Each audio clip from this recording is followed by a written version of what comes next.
You know, most of us live our lives waiting for a reset button. We tell ourselves that on January 1st or next Monday, everything will be different. We wait for the clock to strike midnight, hoping that a new date on the calendar will somehow fix our problems. But here is the harsh truth. The calendar cannot change your reality. Only you can. If you feel like you've been drifting on autopilot lately, or if you feel stuck in the same loop, it's not because you lack talent or potential. It's simply because your current operating system, your daily habits, are designed to keep you exactly where you are. Real change isn't about a sudden burst of motivation. It is about rewiring your neural pathways through consistent action. It's about replacing the noise with clarity. Today, we're going to walk through 10 specific transformative habits. These aren't just surface-level tips. They are psychological shifts meant to rebuild your focus, protect your energy, and fundamentally upgrade your mindset for the future. Welcome to Stoic Saga. Let's dive in. Habit number 1. Start your morning with intention. Let's really deconstruct what happens in the first few moments of your day, because this brief window of time effectively determines the trajectory of your entire life. When your alarm goes off and you open your eyes, your brain is physically transitioning from a state of rest, dominated by delta and theta waves, into a state of alertness. In this transitional phase, your subconscious mind is incredibly porous and impressionable. It is wide open. And yet, for the vast majority of people, the very first instinctive action they take, before their feet even touch the floor, is to reach for their smartphone. This isn't just a bad habit, it is a neurological surrender. By immediately exposing yourself to the chaotic flood of the internet, social media notifications, tragic news headlines, work emails, and other people's artificial lives, you are essentially hijacking your own dopamine system. You are forcing your brain to process a massive amount of high-stress information before it has even had the chance to establish a sense of self for the day. You are flooding your nervous system with cortisol and adrenaline, putting yourself into a fight-or-flight mode when you should be in a state of calm preparation. The danger here is that you are establishing a reactive baseline for your existence. When the first input of your day is external, someone else's agenda, someone else's emergency, or an algorithm designed to make you angry, you are handing over the keys to your cognitive sovereignty. You're training your mind to believe that the world's noise is more important than your own internal peace. This reactivity doesn't just vanish after you put the phone down. It lingers. It becomes the background operating system for your entire day. You find yourself feeling scattered at work, irritable with your family, and constantly seeking the next distraction, simply because you started the day by consuming rather than creating. You began the day on the defense, dodging information bullets, rather than on the offense, moving towards your own goals. This is why so many people feel mentally exhausted by 10 a.m., not because they have done hard work, but because they have spent their most valuable mental energy processing irrelevant noise. Starting your morning with intention is the radical act of reclaiming that lost territory. It is about drawing a hard line in the sand and saying that the first hour of the day is sacred ground that belongs exclusively to you. This is not about performing a performative aesthetic morning routine for Instagram where you take an ice bath and meditate for 2 hours, unless that genuinely serves you. Rather, it is about the discipline of silence. It is the ability to sit with your own thoughts without needing to drown them out with a podcast or a feed. When you wake up and deliberately choose to ignore the digital world, you create a space where your own ideas can actually surface. You allow your brain to boot up naturally. Whether you use that time to read, to journal, to exercise, or simply to drink your coffee and look out the window, you are sending a powerful signal to your subconscious.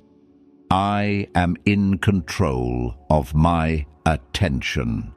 This builds a reserve of willpower and focus that you can draw upon later when the chaos of the world inevitably tries to intrusion.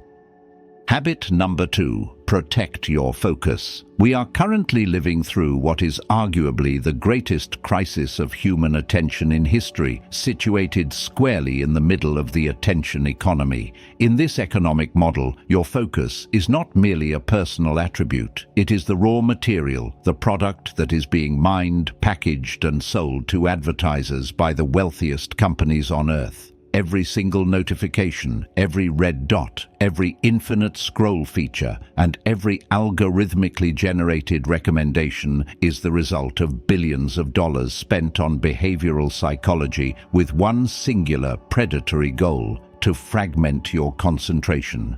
They understand something that most of us forget.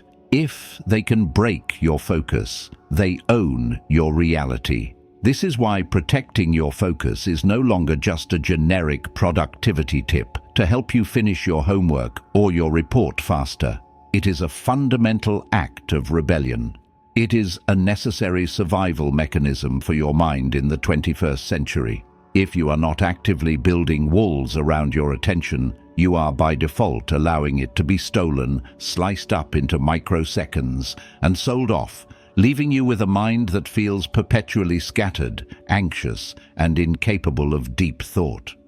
We have convinced ourselves that we can adapt to this new environment through multitasking, wearing our exhaustion and constant connectivity like a badge of honor. But the neuroscience tells a radically different and more alarming story. The human brain is biologically incapable of true multitasking. What we are actually doing is rapid task switching.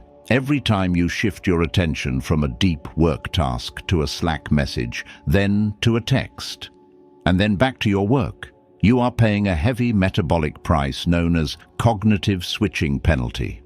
Research shows that when you switch tasks, a part of your attention remains stuck on the previous task, a phenomenon called attention residue. This means that if you are interrupted every 10 minutes, you are effectively operating with a fraction of your IQ for the entire day. You are technically working, but you are producing what Cal Newport calls shallow work, tasks that require zero cognitive effort and create zero real value.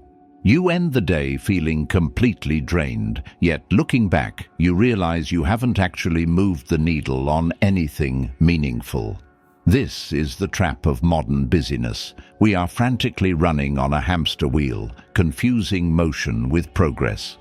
To escape this trap, you must become absolutely ruthless with your environment and treat your focus like a finite, non-renewable financial resource. This requires the cultivation of deep work, the ability to focus without distraction on a cognitively demanding task for extended periods. This is where the magic happens. When you strip away the distractions and force your brain to engage with a single problem for an hour or two, you enter a flow state, a neurological state where time dilates, the self vanishes, and performance skyrockets. This state is where all great art, science, and philosophy come from. It is where fulfillment lives. In the coming decade, as AI automates the shallow, repetitive tasks, the ability to focus deeply will become the rarest and most valuable skill in the marketplace. While the rest of the world is drowning in a sea of dopamine and distraction, the individual who can sit in a room alone and hold their focus on one thing will be the one who changes the game. Habit number 3, do one hard thing daily. We have evolved into a society that is fundamentally obsessed with the pursuit of comfort. From the moment we wake up to the moment we go to sleep, our entire modern infrastructure is designed to remove friction from our lives.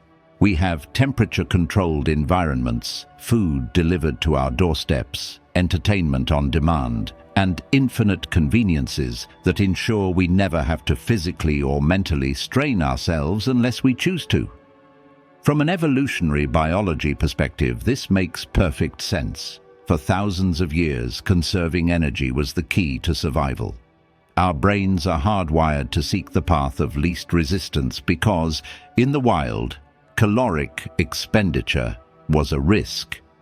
However, in the modern world, this ancient biological drive has become our greatest liability.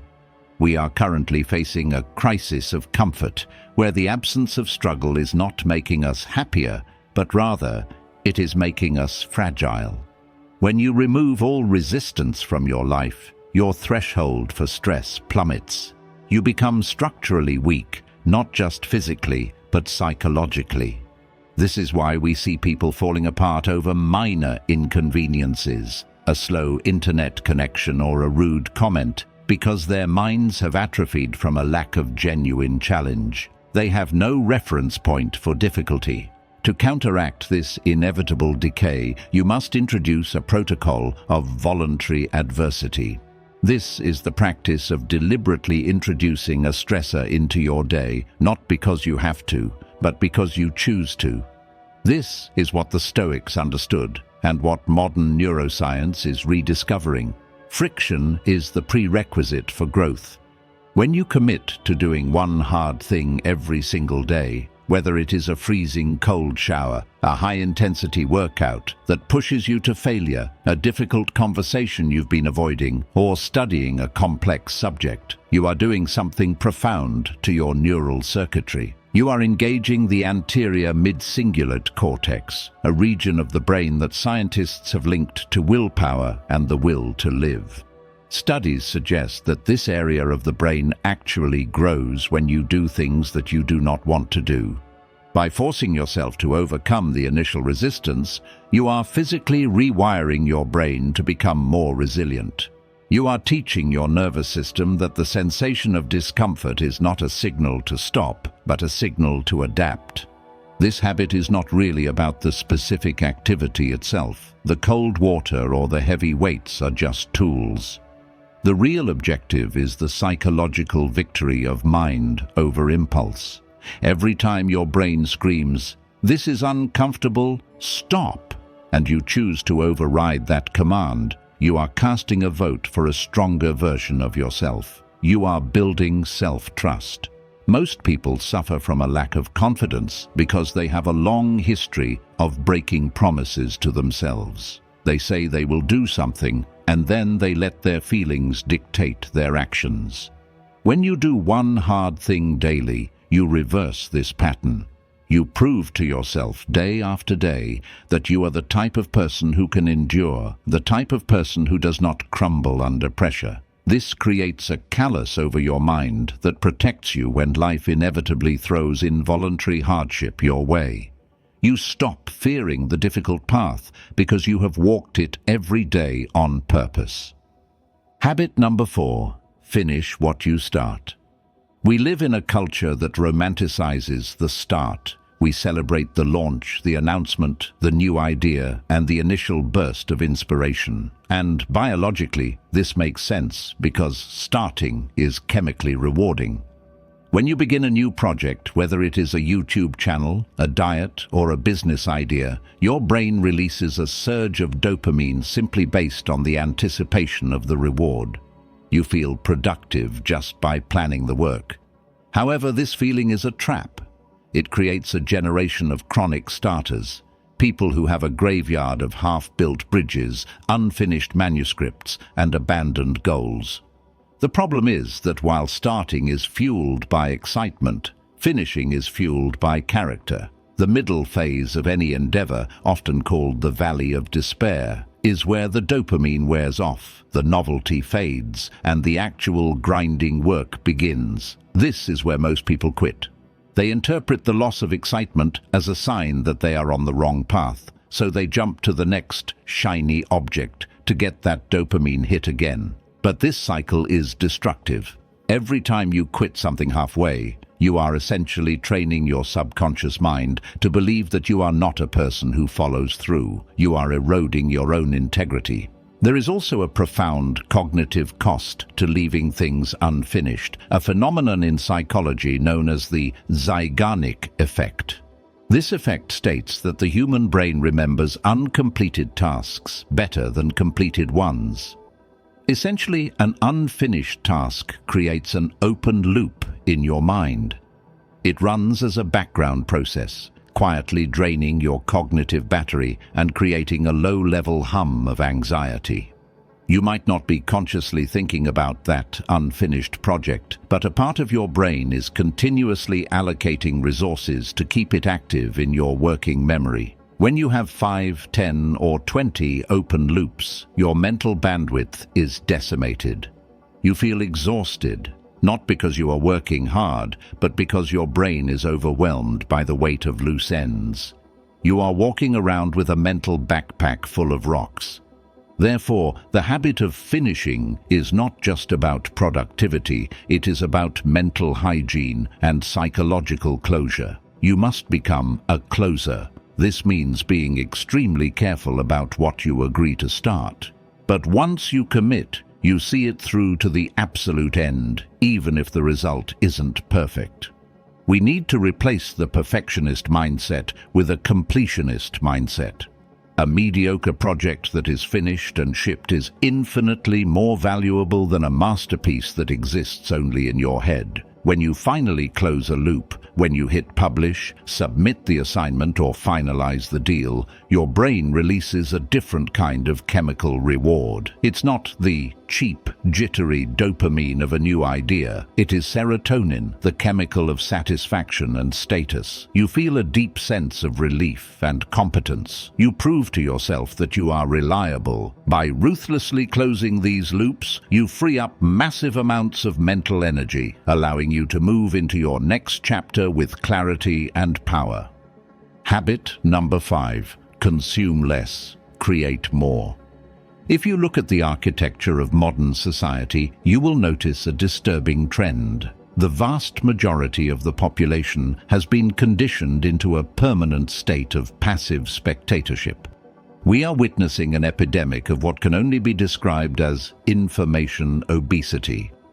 Just as we have engineered a food environment that makes us physically obese with cheap, calorie-dense, nutrient-poor food, we have engineered a digital environment that makes us mentally obese with cheap, dopamine-dense, value-poor information.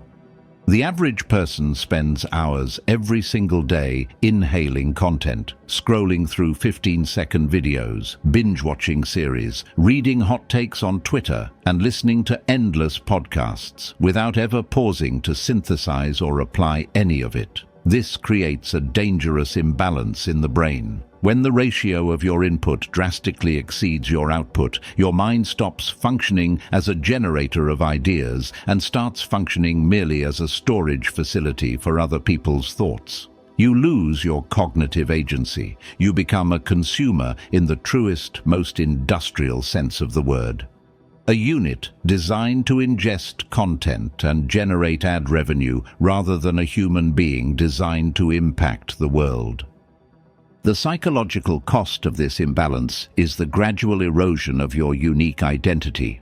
When you are constantly plugged in, constantly streaming the consciousness of the collective internet into your own mind, you leave zero silence for your own original thoughts to form. You begin to mimic the opinions, the anxieties, and the desires of the crowd because you have forgotten what your own voice sounds like. This is why so many people feel a vague sense of emptiness despite being entertained 24/7. Consumption is effortless. It asks nothing of you. You can watch a movie about a hero while sitting on your couch doing absolutely nothing heroic. It provides a simulacrum of life, a fake feeling of experience. Creation, on the other hand, is difficult. It requires friction. Whether you are writing a journal entry, building a business, coding a program, cooking a meal from scratch, or recording a video, creation demands that you organize the chaos of your mind and manifest it into reality. It forces you to make decisions, to solve problems, and to face the possibility of failure. However, this friction is exactly where meaning is found. Humans are evolutionarily wired to be toolmakers and builders, not just audiences. Fulfillment is not found in what you take from the world. It is found in what you leave behind. The shift from consumer to creator, is perhaps the single most important psychological shift you can make in 2026. It changes your orientation toward life from passive to active. When you are a creator, you stop looking at content as entertainment and start looking at it as research. You stop looking at the world as something that happens to you and start seeing it as raw material that you can shape. You don't have to be an artist to be a creator. You just have to produce more than you consume. If you watch a 1-hour documentary, write a 1-page summary. If you read a book, apply one concept. By forcing yourself to output, you move from the sidelines into the arena. You reclaim your power because while consumers pay for the future with their attention, creators build the future with their intention. Habit number 6. Move your body daily. We tend to compartmentalize our existence, treating the mind and the body as two completely separate entities. We go to the library or the office to train the mind, and we go to the gym to train the body. But this is a fundamental misunderstanding of human biology. Your brain is a physical organ, and it is inextricably linked to the physiology of the rest of your system. The modern world has seduced us into a sedentary lifestyle that is frankly unnatural.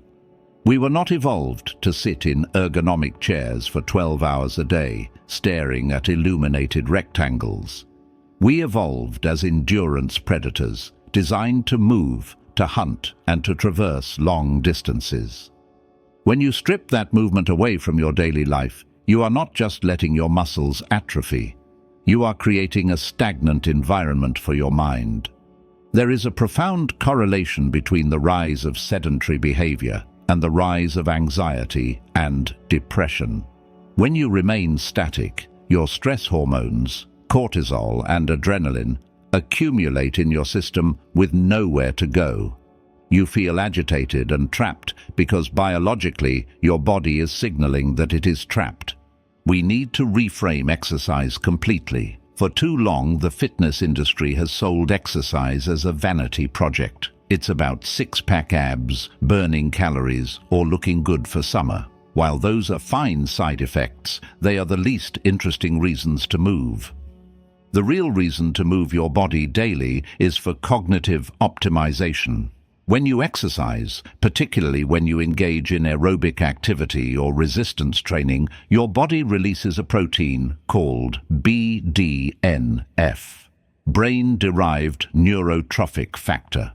Neuroscientists often refer to this as miracle grow for the brain. It encourages the growth of new neurons and protects existing ones. It improves memory, accelerates learning, and regulates mood more effectively than many pharmaceuticals. So, when you skip a workout, you aren't just missing out on burning fat. You are denying your brain the very fertilizer it needs to function at a high level. You are choosing to operate with a foggy, slower, and more fragile mind. Therefore, the habit of moving your body daily is a non-negotiable pillar of mental health. This doesn't mean you need to become a bodybuilder or run marathons. It means you must break the pattern of stagnation. It could be a 40-minute walk in nature, a heavy lifting session, or a high-intensity interval run. Anything that elevates your heart rate and forces you to be present in your physical form. There is also a meditative aspect to hard physical exertion. When you are under a heavy barbell or at the limit of your cardio endurance, you cannot worry about your emails or your awkward social interactions. The physical stress silences the mental chatter. It forces you into the now. Most of us spend our lives living entirely in our heads, disconnected from our physical reality. Daily movement is the anchor that pulls you back down to earth, clears the metabolic waste from your system, and resets your baseline. You don't exercise to add years to your life. You exercise to add life to your years. Habit number 7, journal to understand yourself. There is a profound misconception about journaling that views it as a teenage pastime, a Dear Diary exercise where you complain about your day. This could not be further from the truth. In the context of high-performance psychology and Stoic philosophy, journaling is a rigorous tool for metacognition. It is a weapon for self-analysis. The average human being has somewhere between 60,000 and 80,000 thoughts per day. The problem is that the vast majority of these thoughts are repetitive, subconscious, and completely disorganized. They loop in the background like a broken record, creating a low-level static of anxiety that we can feel but cannot quite identify. We often trick ourselves into thinking we know what we want or why we are upset, but usually we are just swimming in a soup of vague emotions. You cannot fix a problem that you cannot clearly define. As long as your thoughts remain trapped inside the echo chamber of your skull, they remain fluid and terrifying. Writing is the mechanism by which we turn the chaos of emotion into the structure of language. This is a crucial distinction. Thinking is circular, but writing is linear. When you force yourself to write a thought down, you are physically dragging it out of the abstract realm and pinning it onto the paper. You are externalizing your internal state. Once a thought is on the page, it is no longer you. It is an object that you can observe, critique, and analyze. This creates a necessary psychological distance, a gap between the thinker and the thought. In therapy, this is often called naming it to tame it. When you articulate a fear, it loses its power over you. When you write down a confusing situation, the logic gaps become immediately visible. You stop being the victim of your mind and start becoming the architect of it. You are effectively debugging your own operating system, line by line, looking for the errors in your code. To practice this habit effectively, you must abandon the need for it to be pretty or profound. This is not for an audience. This is for your sanity. Do not worry about grammar or spelling. The most powerful technique is simply the brain dump, writing continuously for 10 or 15 minutes, uncensored, about whatever is occupying your mental RAM. Ask yourself difficult questions. Why did that comment trigger me? What am I actually avoiding right now? What is the worst-case scenario? By doing this daily, you clear out the mental cache. You will find that you stop carrying yesterday's stress into today. You develop a relationship with yourself that is based on honesty rather than delusion. History's greatest minds, from Marcus Aurelius to Einstein, kept journals not because they had extra time, but because they needed a space to think clearly. In a world of constant noise, the blank page is the only place where you can truly hear yourself. Habit number 8. Learn one useful thing every day. There is a tragic phenomenon that occurs in the lives of most modern adults. Around the age of 22 or 25, the moment they leave the formal education system, they simply stop learning. They might learn how to do their specific job, and they might learn the plot of the latest Netflix series, but their intentional, proactive pursuit of knowledge comes to a grinding halt. Benjamin Franklin once famously said, "Some people die at 25 and aren't buried until 75. He wasn't talking about biological death. He was talking about intellectual death. When you stop learning, you stop growing. And in nature, anything that stops growing starts dying. This stagnation creates a rigid mind. You become stuck in your old patterns, your old beliefs, and your old ways of solving problems, while the world around you continues to evolve at an exponential pace. This gap between your static knowledge and the dynamic reality of the world is the source of irrelevance.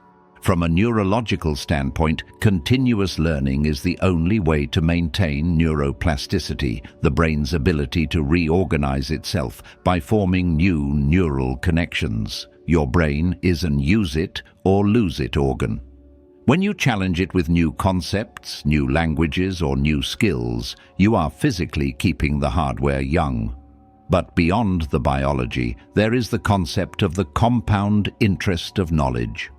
We all understand how compound interest works in finance. A small amount of money invested consistently grows into a fortune over time. Knowledge works exactly the same way. If you learn just one useful concept, mental model, or practical skill every single day, the math is staggering. In 1 year, you have 365 new tools in your mental toolkit. In 10 years, you are operating on a completely different level of reality than your peers. You become a polymath.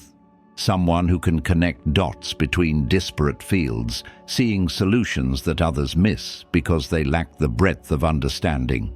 This habit is not about going back to university or getting more degrees to hang on your wall. It is about cultivating a ferocious curiosity. It is about rejecting the passivity of entertainment in favor of the utility of education. It means asking why and how, instead of just accepting things as they are. One useful thing is the key phrase here. Don't just hoard trivia. Learn something that changes how you navigate the world. Learn the basics of negotiation. Learn how a car engine works. Learn the history of the banking system. Learn a breathing technique for stress. When you commit to being a lifelong student, you remove the ceiling on your potential. You realize that you are not a finished product. You are a perpetual work in progress. And the moment you learn something new, the world gets a little bit bigger, and your place in it becomes a little bit more significant. Habit number 9. Cut what drains your energy. We often think of our lives in terms of addition. We ask, what do I need to add to be happier? We think we need a new habit, a new relationship, a new gadget, or a new routine. But the Stoics and the minimalists understood a deeper truth. Improvement is often a process of subtraction, not addition. This is the concept of via negativa, improving your life by removing what is harmful rather than adding what is helpful. You can drink all the green juice in the world, but if you are also drinking poison every day, the green juice doesn't matter. You have to stop drinking the poison first. In your life, there are specific people, activities, obligations, and environments that act as energy vampires. These are the things that leave you feeling hollow, exhausted, and cynical. Yet, due to social politeness, guilt, or simple inertia, we continue to tolerate them. We drag this dead weight around with us for years, wondering why we can't run faster. You need to conduct a ruthless energy audit. Look at your last week. Identify the moments where your mood plummeted. Was it after scrolling through a specific app? Was it after a conversation with a specific friend who only calls you to complain? Was it after saying yes to an event you had zero interest in attending? These are not neutral events. They are costs. Every time you engage with something that drains you, you are paying with a piece of your life force that you can never get back.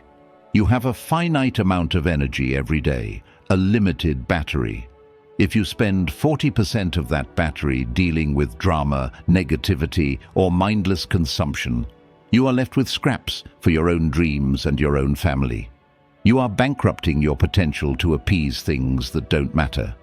Cutting what drains you requires courage because it often involves difficult conversations and setting boundaries. It means silencing the group chat. It means unfollowing the accounts that make you feel inadequate. It means telling a friend, I can't help you with this right now. It means quitting the project that is going nowhere. When you start pruning the dead branches from your life, something amazing happens. You suddenly have space. You have the bandwidth to breathe.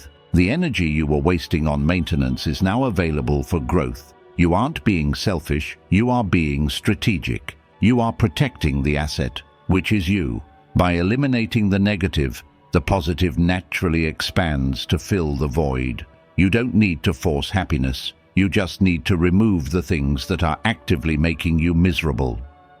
Habit number 10. Build consistency, not perfection. We finally arrive at the habit that binds all the others together, and simultaneously the trap where most ambitious people eventually fail. That trap is the seduction of perfectionism. We live in a curated world where we only see the highlight reels of other people's lives, the finished product, the edited photo, the successful business launch. We rarely see the messy, chaotic, and often ugly process that led there. Because of this, we develop a warped standard for ourselves. We convince ourselves that if we cannot do something perfectly, it is not worth doing at all. This is the all-or-nothing fallacy, and it is the single greatest killer of dreams. Perfectionism acts like a sophisticated form of procrastination. It masquerades as high standards, but in reality, it is just fear. It is the fear of being judged, the fear of being seen as a beginner. So we spend months planning, strategizing, and waiting for the perfect time to start, only to find that we are paralyzed by our own expectations. The antidote to this paralysis is a fundamental shift in philosophy. Value consistency over intensity. Intensity is sexy. It makes for great movie montages. It's the all-nighter, the crash diet, the sudden burst of heroic effort. But intensity is unsustainable. Biology seeks homeostasis. If you push too hard, too fast, your system will inevitably snap back. Consistency, on the other hand, is quiet. It is unglamorous. It is boring. But consistency is the only thing that actually works in the long run. It is the understanding that a B- workout done 3 times a week for a year is infinitely superior to an A+ workout done once a month. It is the realization that showing up on the days you feel terrible is more important than showing up on the days you feel great. This is because you are building a relationship with yourself. When you show up consistently, even imperfectly, you are proving to your subconscious that you are reliable. You are forging an identity. You must embrace the concept of iterative progress. Look at how nature works. Look at how evolution works. It doesn't aim for perfection in one leap. It adapts, iterates, and improves over millions of tiny cycles. You are no different. You cannot steer a stationary ship. You have to be moving to find your direction. If you wait until you are ready, you will be waiting for the rest of your life. So for 2026, give yourself permission to be imperfect. Give yourself permission to produce bad first drafts, to have awkward first gym sessions, and to make videos that get 0 views. This is the price of admission. The master has failed more times than the beginner has even tried. Stop trying to hit a home run every time you step up to the plate. Just focus on making contact with the ball, again and again and again. Because in the end, the person who is consistent will always beat the person who is occasionally brilliant. To wrap this up, I want to leave you with a word of caution. We have just walked through 10 powerful habits. The temptation right now, the trap that most people fall into, is to try and implement all of them tomorrow morning. You might feel motivated right now to wake up at 5 a.m., take a cold shower, journal, read a book, and cut out all sugar, all on the same day. Please do not do that. That is not discipline. That is a recipe for burnout. Remember what we discussed in habit number 10. Consistency beats intensity. If you try to change everything at once, your subconscious mind will rebel, and you will find yourself back at square one within a week. Instead, I want you to treat this video like a menu, not a mandate. Pick just 1 or 2 of these habits that resonated with you the most. Maybe it's just leaving your phone in the other room when you sleep. Maybe it's just the daily walk. Master that one thing. Do it until it becomes as automatic as brushing your teeth. Once it is part of who you are, then, and only then, come back to this list and add another layer. The name of this channel, Stoic Saga, is an ancient Greek word. It doesn't just mean change. It means a fundamental shift in your mind, a spiritual and psychological turnaround. That is what we are aiming for here. We aren't looking for a quick fix for 2026. We are looking for a permanent upgrade to your operating system. If you made it this far, it means you are part of the minority of people who actually care about the depth of their life, not just the surface. If this video added value to your perspective, consider subscribing and turning on notifications. We are building a community here for the people who want to think deeper, live better, and stop drifting through life on autopilot. Thank you for your time, and thank you for your focus. I'll see you in the next one.